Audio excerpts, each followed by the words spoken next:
the word was out from a street battle perspective, and it was just transitioning into making records. And so where was Funky Technician recorded? Funky Technician was recorded in Such a Sound, Brooklyn. It was not Brooklyn.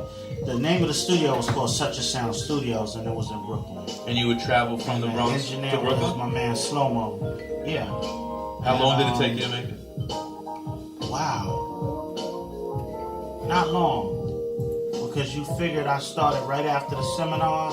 So we talking about August, September. Baby You Nasty was out October 8th, 89, I think, if I'm right. Funky Technician came out February 6th, 1990. But wait, so that sounds like it took you 2 months to make your debut album? I just had a bunch of rhymes, you know? Damn. So how many of the songs on Funky Technician were like rhymes that, legit rhymes that like, yo, this is my go-to, and how many were new? Good question. I think Baby You Nasty was kind of new. Bad Mother was kind of pre-written. Keep It Flowing was new. Back to Back Rhyming was pre-written. Lesson to Be Taught was new. Here I Come was new. Like, I could just remember. Right, but there sounds like at least a couple joints that might have been like written when you were 16 or something, right? Slave to My Soundwave might have been one of the last records. Yeah. Wow.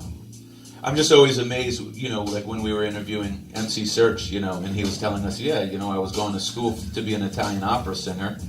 And then all of a sudden, the next thing I knew, Slick Rick and Dougie Fresh were in my lunchroom, and fuck opera singing, I mean, people gotta understand, hip-hop is more of a cultural thing. That's what grabbed us. It was the culture.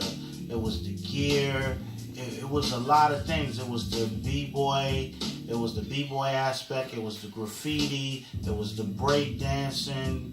It's something that if you had talent in one of the elements, you felt like that's my way to get in. Whether if it was the dancing or the DJing or the rapping or the graph.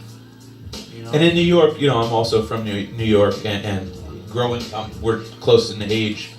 This time in New York, it was everywhere. Yeah. It's hard to describe to people. It was very infectious. It was the hottest, coolest, and it was new to us, and it was fun to us. Well, I credit a lot of different people for different things.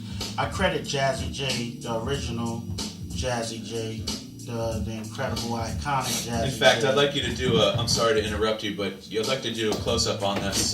He thanked him on his on Return of the Funky Man. Jazzy J. Talk about. Oh, sorry, I'm down here. Talk about special thanks to Jazzy J. Talk about Jazzy J, the very first artist ever signed to Def Jam Records, and what he meant to you in your career. A lot. I mean, a lot. Jazzy J was sneaking me in a club he was doing called Danceteria when I was about maybe 14, 15 years old.